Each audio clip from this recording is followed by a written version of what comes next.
The Earth tells us that it's in trouble in a bunch of different ways. Climate change, Mass starvation, ecological disaster. We're seeing the effects all over this planet. The oceans are sick. The air is unbreathable. farmland is turning to desert. We are in the process of killing ourselves. We are trashing the planet. Why are we doing that? Population growth, it's an overwhelming problem. The Earth is just plain ravaged by too many people consuming too many resources. The numbers will continue to grow. 8 billion isn't sustainable. You may have heard people say, we wouldn't be in a climate crisis if we had fewer people on Earth. Are there too many people on the planet? There's 7.8 billion of us by the latest estimation, and by 2050, we'll round that up to a solid 10 billion. The world is already struggling to cope with the impacts of our burgeoning species. A 2019 paper from the journal Biosciences, co-signed by more than 11,000 scientists, asserted that planet Earth's population must be stabilized and ideally gradually reduced, and some politicians have questioned the morality of having children at all. Whether contemporary proponents of these ideas know it or not, they are all intellectual heirs of the misguided 18th century thinker Robert Thomas Malthus, who believed that when human population increased, famine and environmental destruction would ensue. In the 1960s, a new kind of fear began to spread across America. The U.S. could be busting out at the seams by the end of the century. If we do not, by humane means, limit our numbers, then numbers are going to be limited by more famines and shortages and consequent social conflicts. Malthusianism was most famously expressed through the work of ecologist Paul Ehrlich. Ehrlich, who had previously focused his scientific research on butterflies, laid out his hypothesis in a slim volume called The Population Bomb. The battle to feed humanity is over. In the 1970s and 1980s, hundreds of millions of people will starve to death. The idea that human population was outstripping the Earth's ability to support mankind was a powerful one. And it was one man, Stanford biologist Paul Ehrlich, population growth will kill you stone cold dead, who pushed the dramatic message home.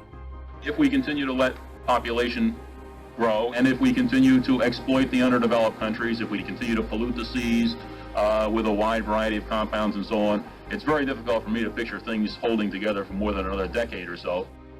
World population is increasing by 23 people every 10 seconds. It's clear that world population growth remains completely out of control. Look at what the year 2000 will be. Our cities are going to be choked with people. They're going to be choked with traffic. They're going to be choked with crime.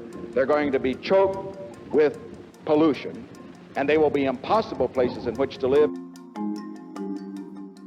Ehrlich's views on how to bring that birth rate down were concrete. Compulsion if voluntary methods fail, creating a blacklist of people, companies, and organizations impeding population control in the United States. Responsibility prizes for childless marriages, a tax on children, and a luxury tax on diapers and cribs. Your main concern has been the population bomb, as you call it in your book.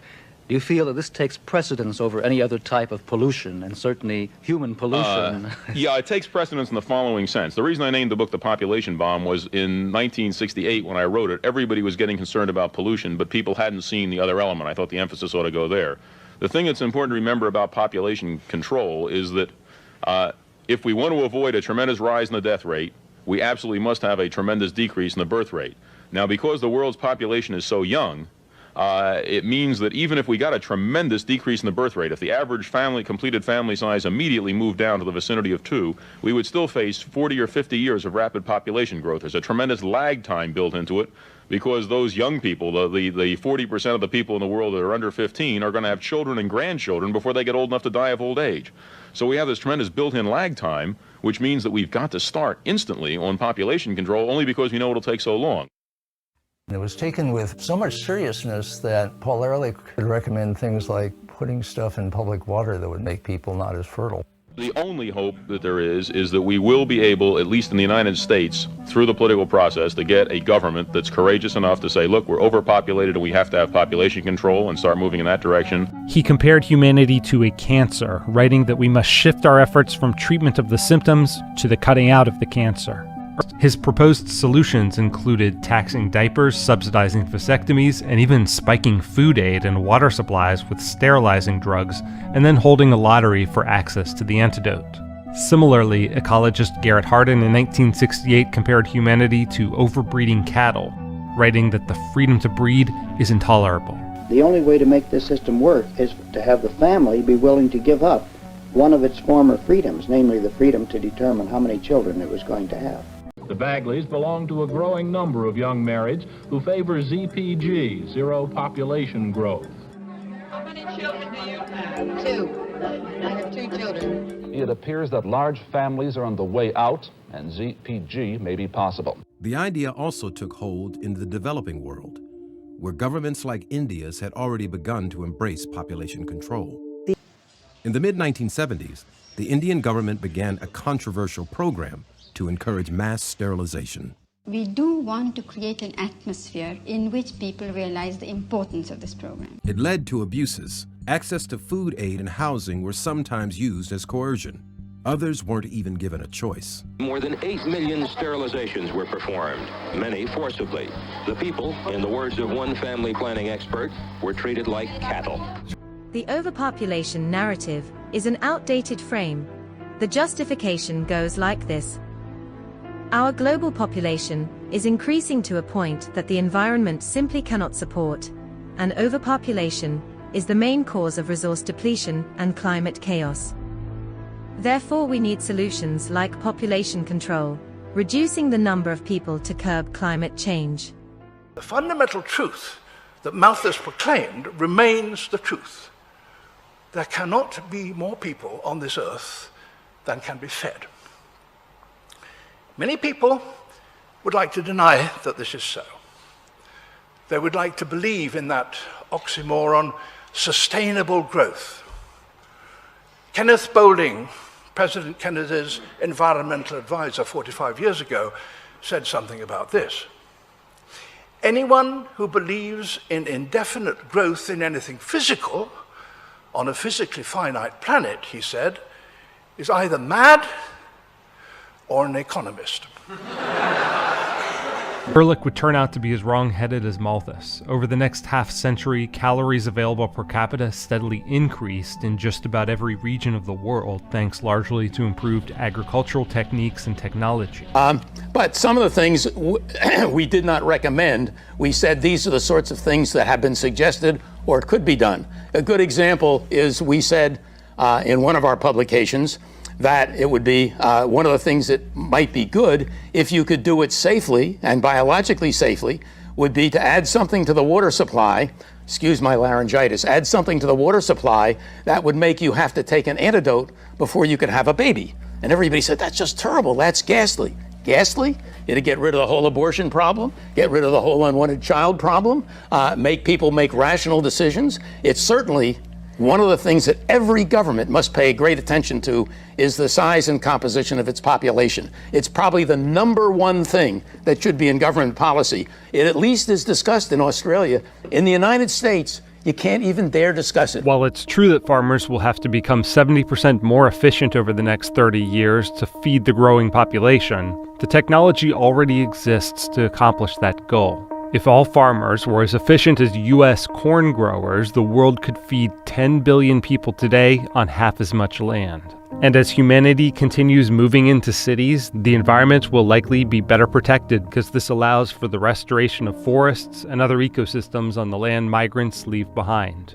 Something like 90% of people will be living in cities by the end of the century. If that is the case, that'll be less than 2 billion people living on the landscape, which means that there'll be far more scope for forests to return, for biodiversity to flourish, and we'll be using a lot less resources over that time. But today's Malthusians are most concerned about the disruptive effects of climate change. Citing global warming, documentarian David Attenborough described humanity as a plague upon the earth. I can't think of a single problem that wouldn't be easier to solve if there were less people. And the Biosciences paper, signed by 11,000 scientists, projects total societal collapse if population isn't managed properly. We scientists have a moral obligation to clearly warn humanity of any catastrophic threat. It is more severe than anticipated, threatening natural ecosystems and the fate of humanity. There's a catastrophizing, apocalyptic undercurrent. Ted Nordhaus, who is a founder of the Breakthrough Institute, which advocates technological solutions to environmental problems, believes the environmental movement has long been hindered by its anti-growth paradigm. Conventional environmental ideology posits human development and environmental protection oppositionally, and I have exactly the opposite view. Nordhaus says that the most effective way to deal with climate change is by promoting policies that accelerate economic growth. If you're really serious about accelerating the decline of fertility rates and the peak and stabilization of global population, you need to accelerate economic development for certainly probably 3 or 4 billion people over the next 3 or 4 decades. Funding greater access to birth control and education for women in developing countries was also a recommendation of the Biosciences paper, and it's a policy agenda of the UN and leading NGOs like the Bill and Melinda Gates Foundation. Nordhaus says such measures can help at the margins, but ultimately miss the big picture, which is that as wealth increases, fertility rates naturally fall as families invest more resources in fewer children. The real drivers of long-term fertility decline and population stabilization around the world are just kind of garden variety economic development, which a lot of the same people signing those documents are actually saying is the problem. The Biosciences paper argues that economic growth is driving overconsumption of resources and says our goals need to shift from GDP growth and the pursuit of affluence towards sustaining ecosystems. People in wealthier societies tend to consume resources and generate greenhouse gases at rates that are orders of magnitude higher than those in the third world. But Nordhaus points out that when poor societies become wealthy, there are more people positioned to help solve environmental problems in the only way that really works, with new technology. Environmental discourse has been overly focused on consumption. Technology is one of the key things that mediates the relationship between affluence and consumption and impacts. Wealthier, more developed societies are both better positioned to adapt to problems like climate change and climate impacts.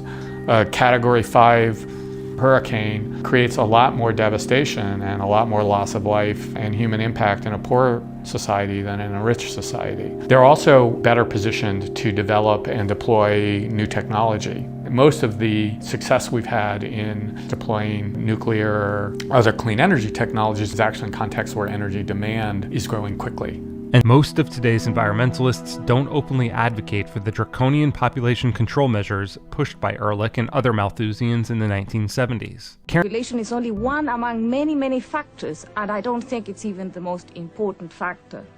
And if you isolate population, the only thing you're doing is sort of throwing a smokescreen on what is the real problem now, which is overconsumption in developed countries.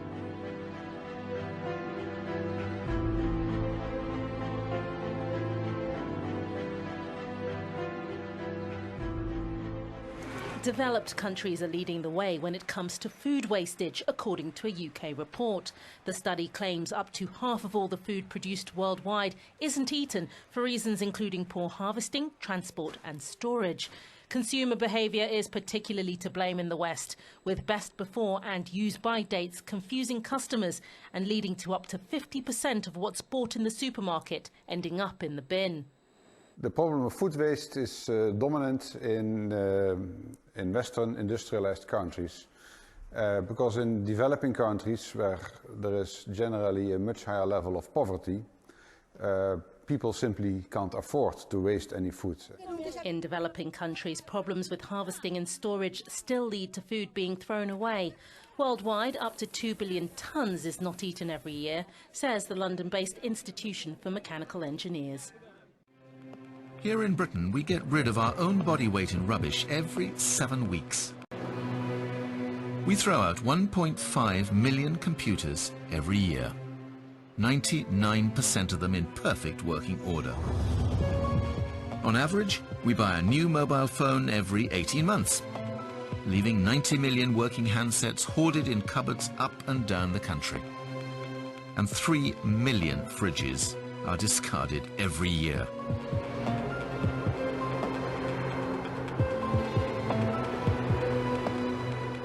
Every year we buy more products, more things we think we need, using more energy, creating more waste. One statistic says that in the year 1900, 330,000 tons of waste were produced by urbanites every day, compared with 3.3 million tons of waste created daily in the year 2000. Experts estimate that by the end of the 21st century, that number may triple to 11 million tons of waste being produced every day. Peak waste has already been reached by some of the more developed countries in the world, where there is more awareness of reducing energy consumption and refuse. And the data's getting more frightening by the day. Across the world, more and more countries are following in our polluted tracks.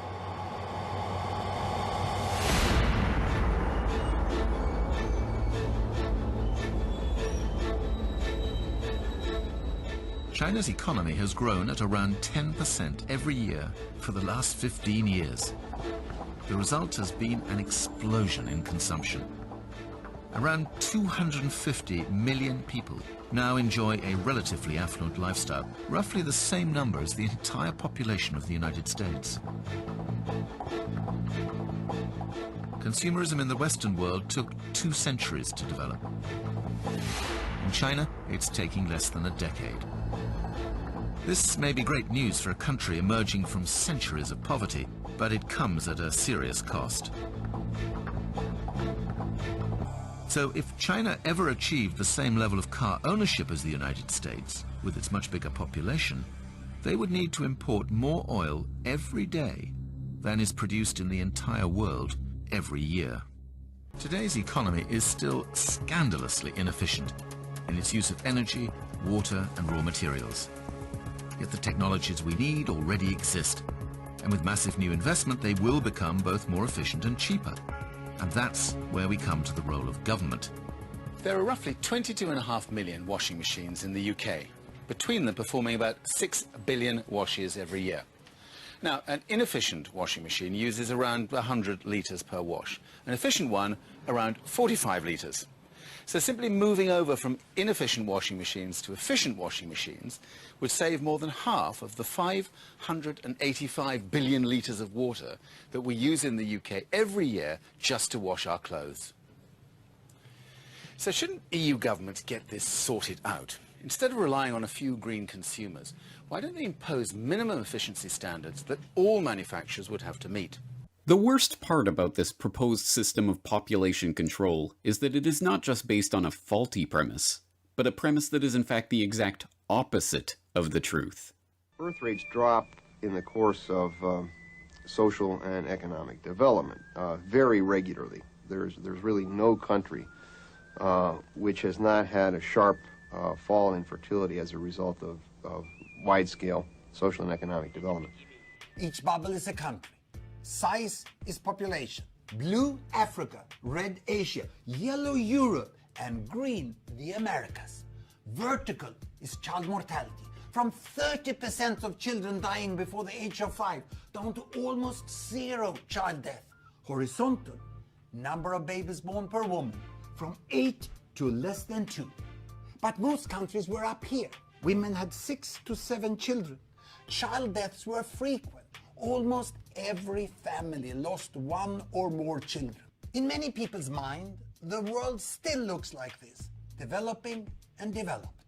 But it's a myth, because the world has improved immensely in the last 50 years. Here we go.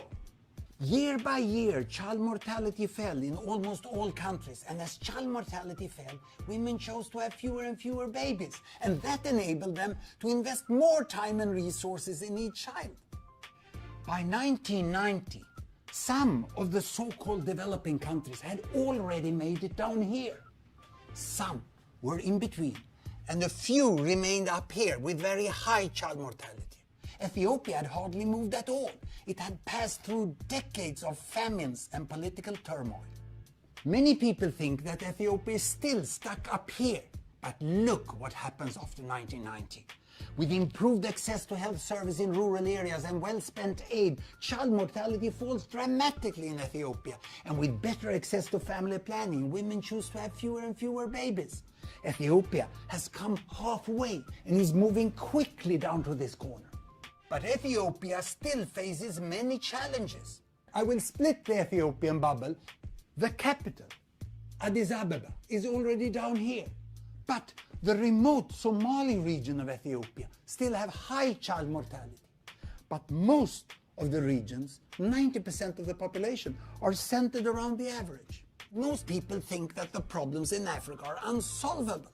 But if the poorest countries can just follow the path of Ethiopia, it's fully possible that the world will look like this in 2030. We are not facing the ticking time bomb of population explosion at all, but a demographic winter of plummeting fertility, where a growing number of countries, and eventually the world as a whole, will face terminal population decline.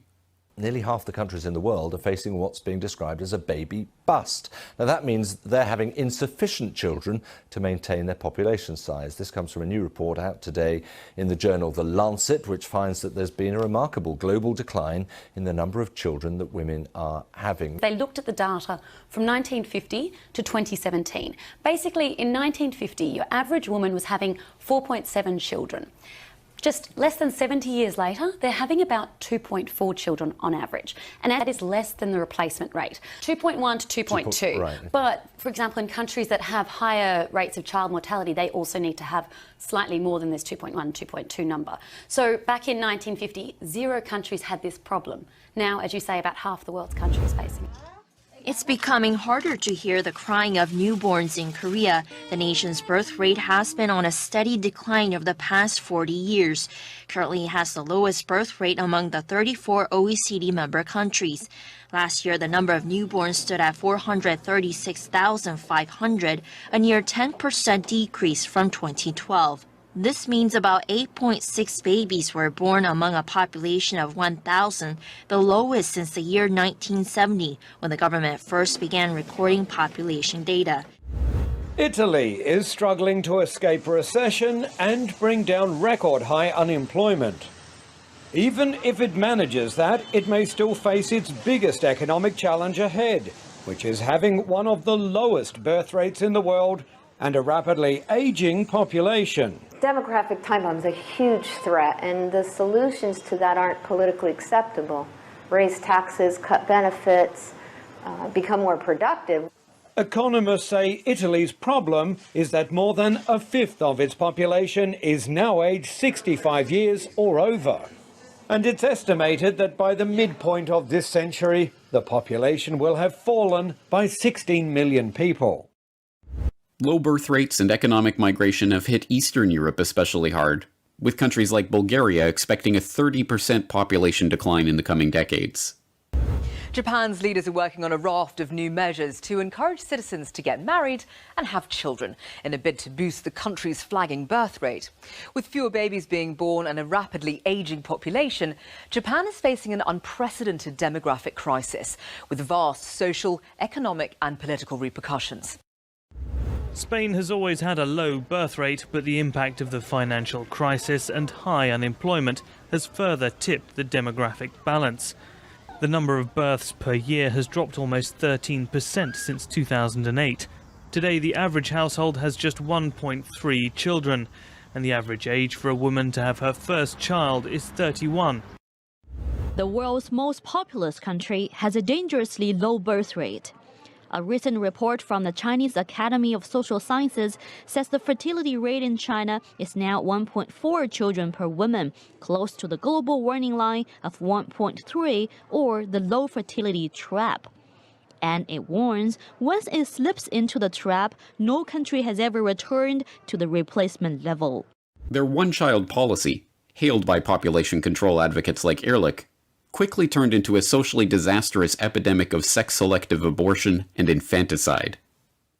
Now, its working-age population is shrinking, its retirement-age population is booming, and its 25 to 49-year-old population, responsible for new housing starts and most of the spending in the economy, reached its peak in 2014 and is now in permanent decline.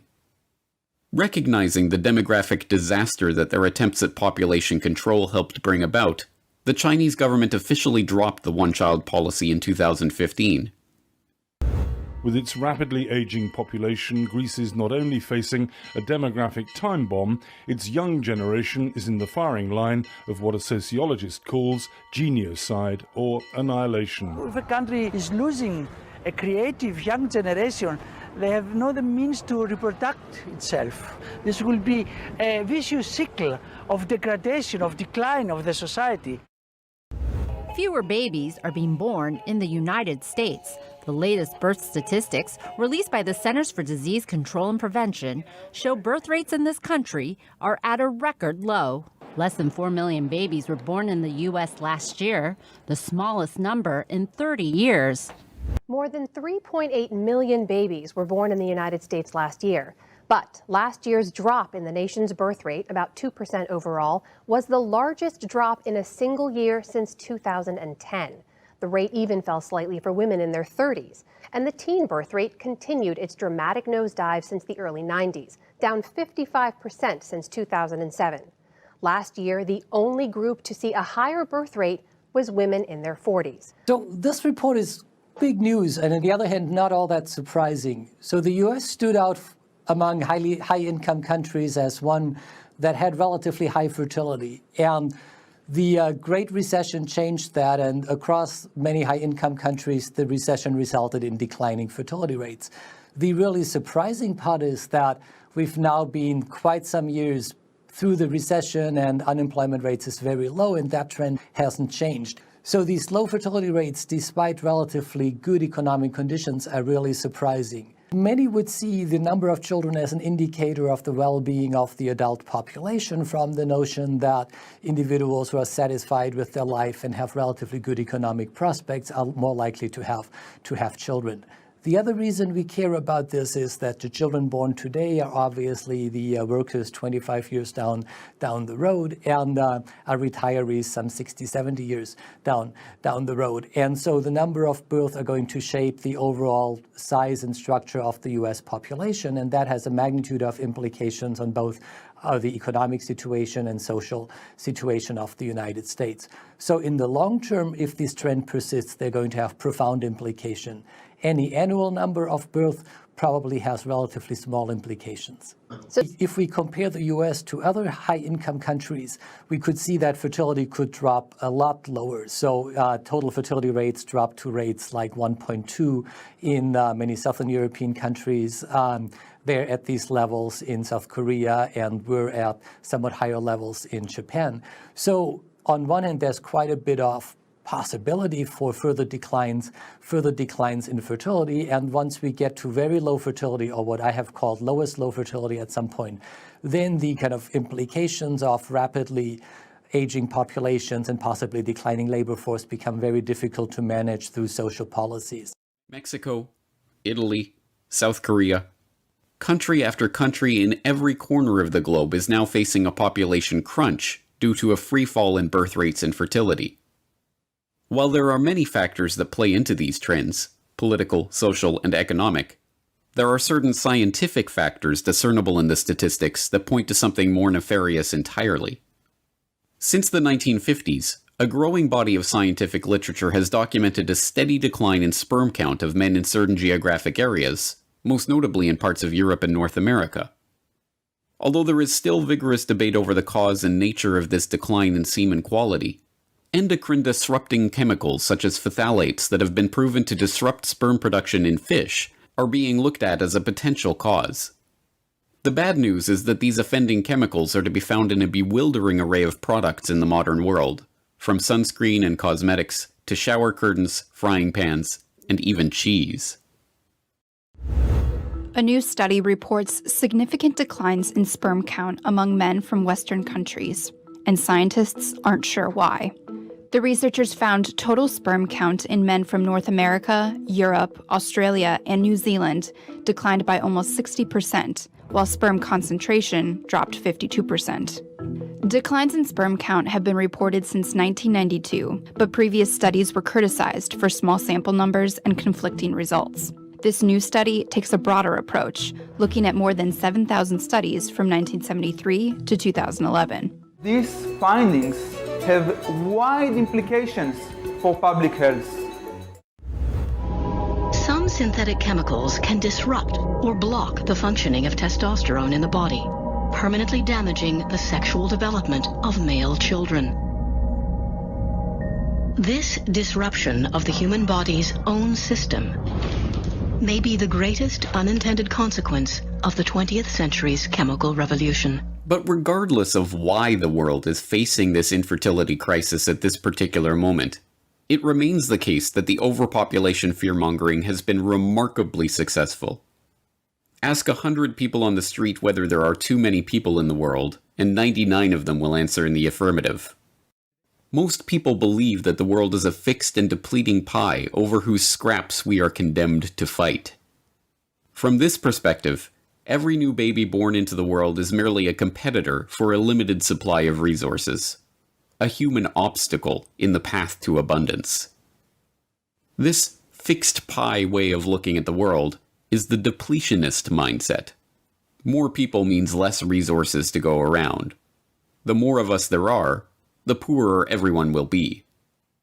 This is such an intuitive way of thinking about the world that most people never stop to realize that it is not, in fact, true. Julian Simon, famed economist and author of The Ultimate Resource. For long, 2,000 years and more, we know that people have believed that if you have more human beings, that there would be less to go around and that economies would develop more slowly than if there were fewer people. We can hang this idea on Malthus for convenient memory. But the idea has simply been that if you have two people trying to work an acre of land, there'll be less output per acre than there would be if there's only one person. That if you have 10 people in the family, there'll be less food and other goodies to go around than if there are only 5 people. Then, perhaps 25 years ago, some economists began to explore the matter and say, let's check it out empirically. Let's look at the evidence that's available to us. Let's consider the sample of countries that we have historically and see if it really works that way. So the first of these was a man named Simon Kuznets, perhaps the greatest economic, demographic, statistical historian who's ever lived. And he looked at the evidence for all the countries for which we have data for the past 100 years to see whether those countries that had faster population growth had slower economic growth. And lo and behold, no such negative relationship. And then he and other people also looked at the countries, a much larger number of countries, for which we had data, say, for the past 25 years. And once again, no negative relationship. Exactly the opposite from what the simple-minded Malthusian theory had led us to expect for all these years. This empirical scientific research liberates us to feel good about people in ways that we might not otherwise. We can not only like people and admire them for their individual qualities, but we can also see that people, on balance, are good for other people. On average, people create a little bit more than they use up in their lifetimes. People leave a little bit of good behind them so that each generation is a little bit richer and lives a little bit better than the generation which went before, on average. Now, you're right that there are periods and there are places when we do worse. There are some of us who don't contribute and who use more than we contribute. But on average, people give more to other people than they take. And therefore, we can admire people in the large as well as individually for being creators more than they are destroyers. Babies are not a burden on the planet, not a cancer that must be eliminated from the face of the earth, but our most precious resource. Among the babies being born today are the inventors and explorers of tomorrow, the artists who will enrich our lives, and the visionaries who will help us to see the world in a way we can't even imagine yet. They will create new technologies that make hitherto unknown and unthinkable resources available to us, and will help to lift billions more out of abject poverty, just as billions have been lifted out of poverty in the decades since Ehrlich first started warning us that the sky was falling. Even today, when people talk about overpopulation, they are often talking about China, India, and other primarily non-white countries in the global south. Instead of identifying the role of climate villains and the governments that enable environmental and climate destruction, this argument takes us in a dangerous direction. Fears of overpopulation and ecological disaster are also beginning to manifest on the far right, mixed in with an anti-immigrant animus. The logic was expressed in its most dramatic and twisted form in the 2019 manifestos of mass shooters in both New Zealand and Texas. If we can get rid of enough people, he wrote, then our way of life can become more sustainable. The population control concept has racist origins.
Of this 1% are the very richest people on the planet.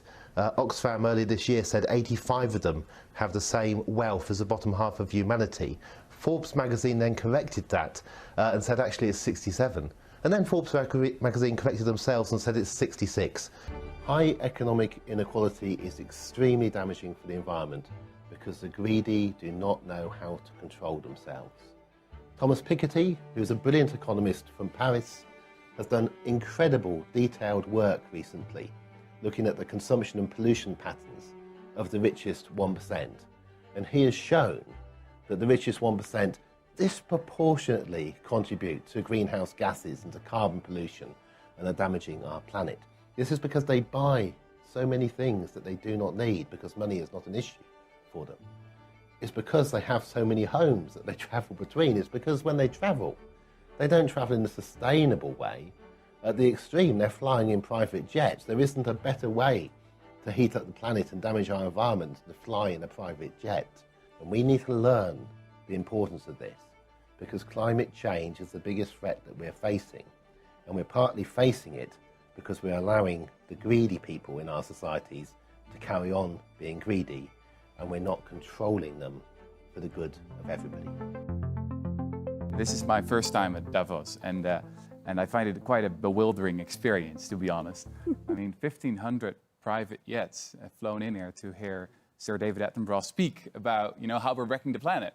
And I hear people talk in the language of participation and justice and equality and transparency. But then, almost no one raises the real issue of tax avoidance, right? And of the rich just not paying their fair share. It feels like I'm at a firefighters conference and no one's allowed to speak about water.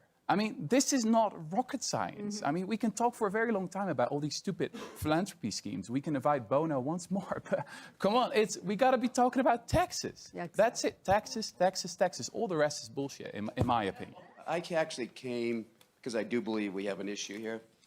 But I have to say, honestly, this is a very one-sided panel.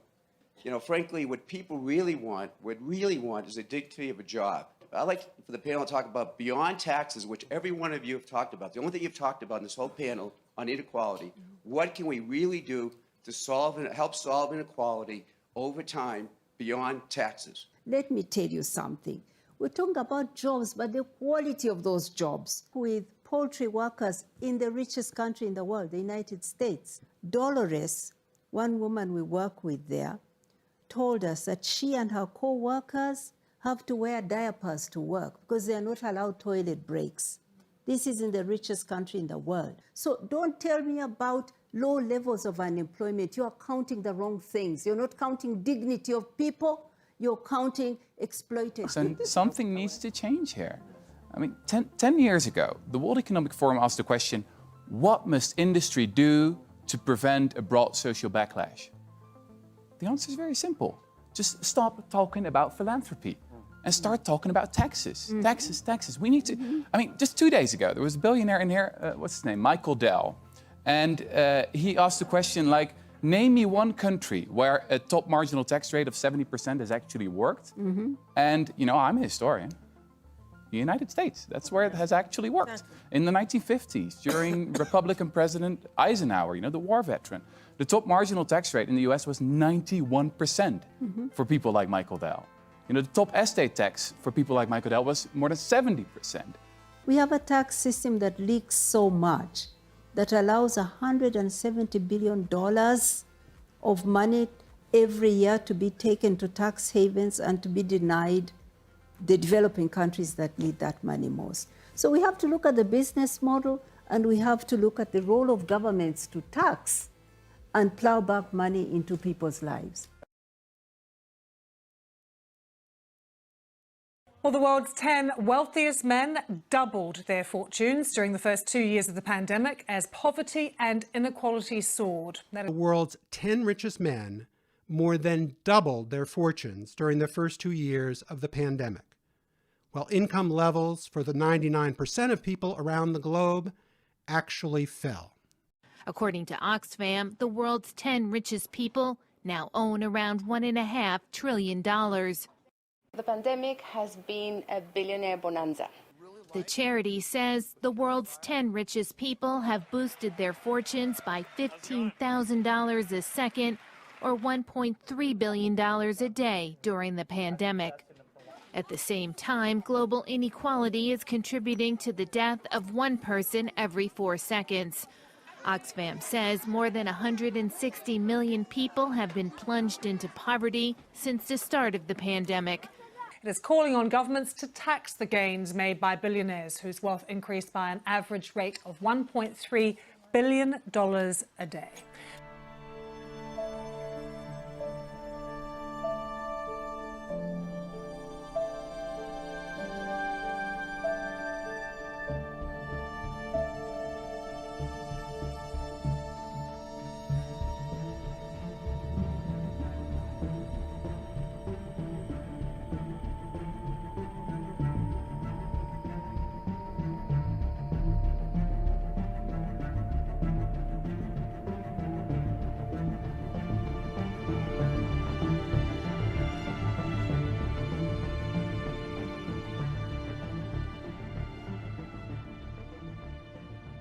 A recent report reveals the world's nearly 3,000 billionaires increased their wealth by $5 trillion last year, a rate unprecedented in human history.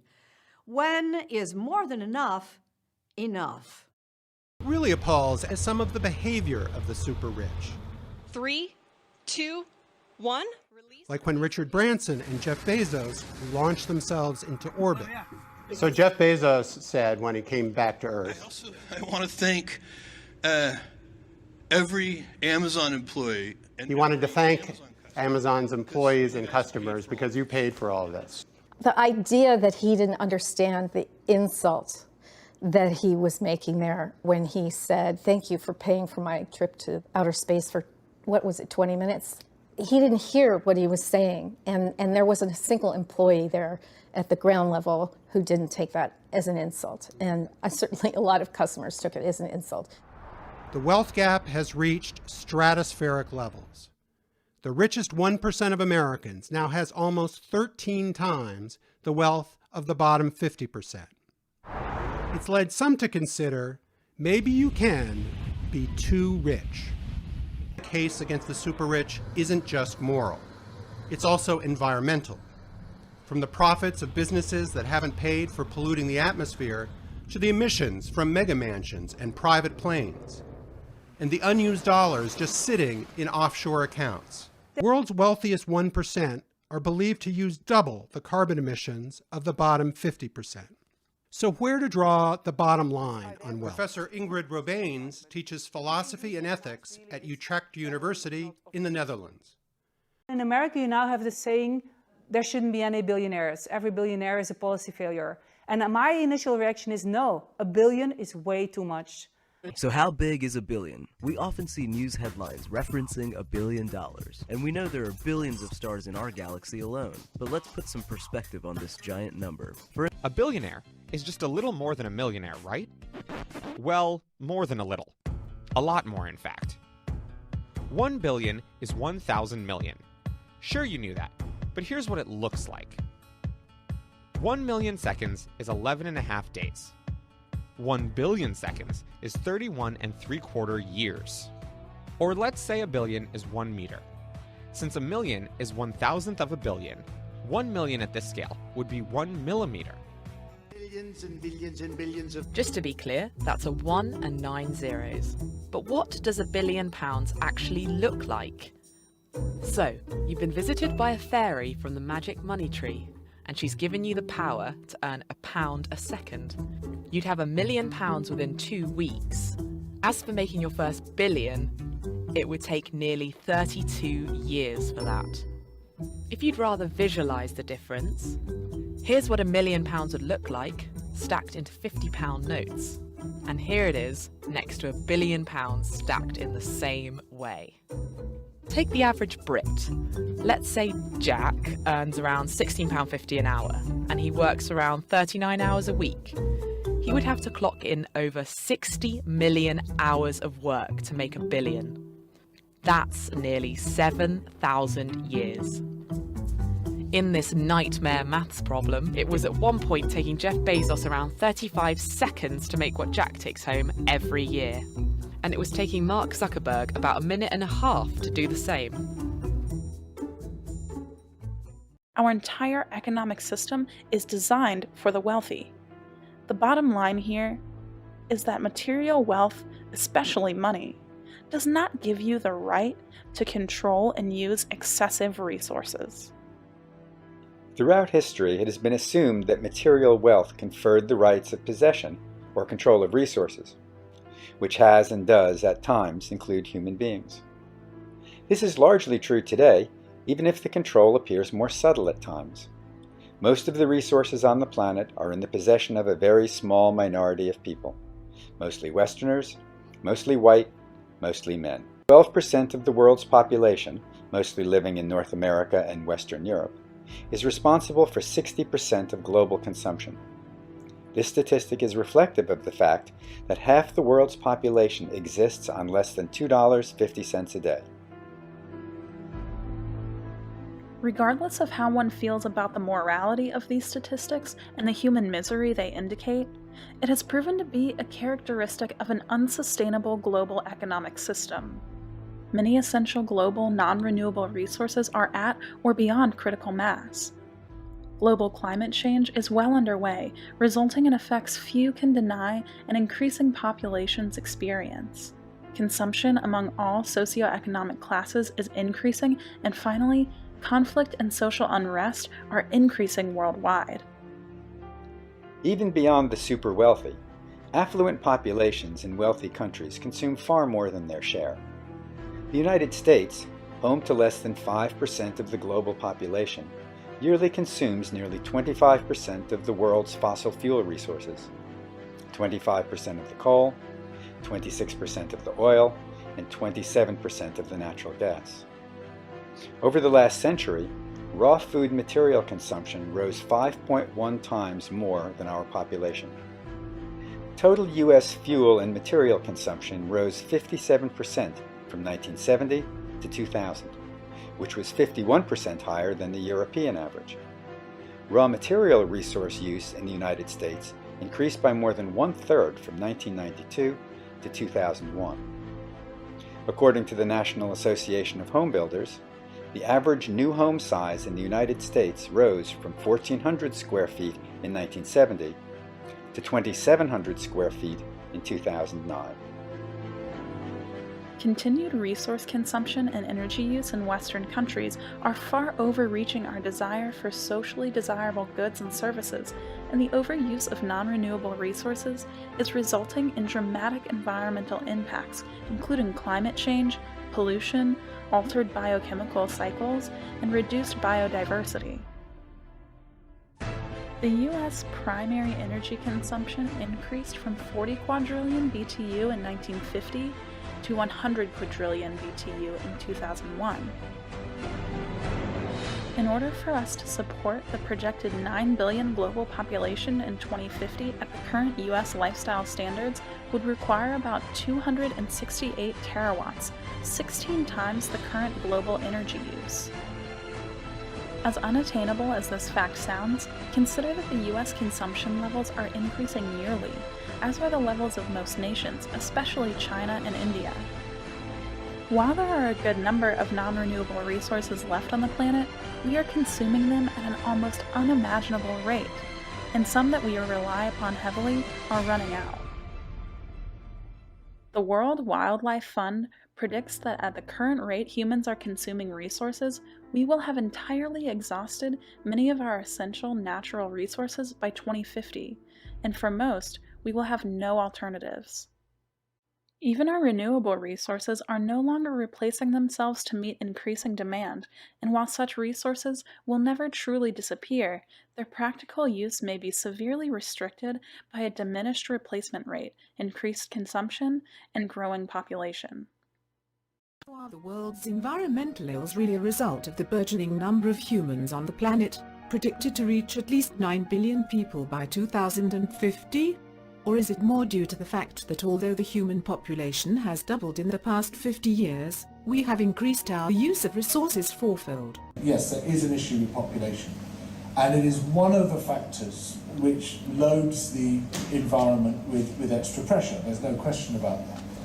But I would challenge the basic formula which was put forward originally by Paul Ehrlich, which is I equals PAT, that the total impact of humanity on the planet equals population times affluence times technology. The research suggests that a far more accurate formulation would be I equals CAT.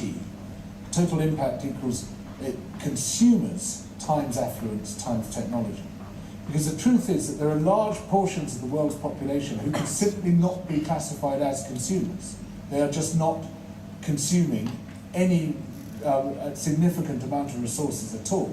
And there was an extraordinary gathering of 5 billionaires in the US 2 years ago, who all considered themselves socially conscious and forward-looking billionaires, and they sat down to decide what was the biggest environmental issue which had to be dealt with. And perhaps unsurprisingly, they chose population. Unsurprising, because it was the only issue for which they weren't responsible.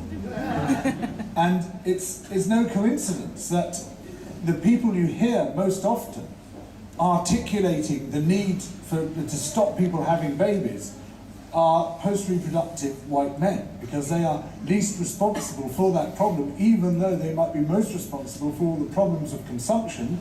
And those 5 billionaires, if there were just 50,000 people living like they do, the impact would be overwhelming. It would be enormous. When you look at the way in which billionaires tend to live, with their yachts which consume in 10 minutes what the average African would use in an entire lifetime in terms of fossil fuel, with their swimming pools heated to 38 degrees all the year round, outdoor swimming pools so that they can lie there under the stars as if they were in the bath, with their fast cars, with their private planes, with all the rest of it, you see that the carrying capacity of the Earth is totally a function of consumption. There is no steady state carrying capacity of the world. You hear the Optimum Population Trust saying the carrying capacity of the world is 2 billion people. You say, well, 2 billion people doing what? The myth of overpopulation is great, I think, for the West, because it's so simple. Just tell them to have less children and all the problems will be solved. It's not at all like that. You know, the world's problems won't be solved until we eradicate poverty, until we allow third world countries to trade fairly, and unless we channel more resources to the poor countries, until those countries have, you know, the environmentally sound technologies they need to develop, unless there's much fair distribution of income worldwide. I think we can all agree there are too many people in the world, and we really should limit our reproduction. But too many people is not the reason that half the population of the world has to live in hunger and squalor, and the rest of us lives of desperation and alienation. Today's increasingly interconnected world, facing issues such as food shortages, ecological threats, and economic disparities, it is increasingly important for both scientists and policymakers to have a rich and complex understanding of populations and the factors affecting them. How people perceive the issue of population is critical. It is by these perceptions that international and national legislative policies are formulated and local medical plans and sex education classes are designed. Thus, it is equally critical that people ensure that their perceptions are grounded not in rhetoric and emotions, but in established scientific and empirical data. So what is the real problem? It's not sex, it's money. It's not the poor, it's the rich. So where are the movements protesting about the stinking rich destroying our living systems? Where is the direct action against super yachts and private jets? Where's class war when you need it?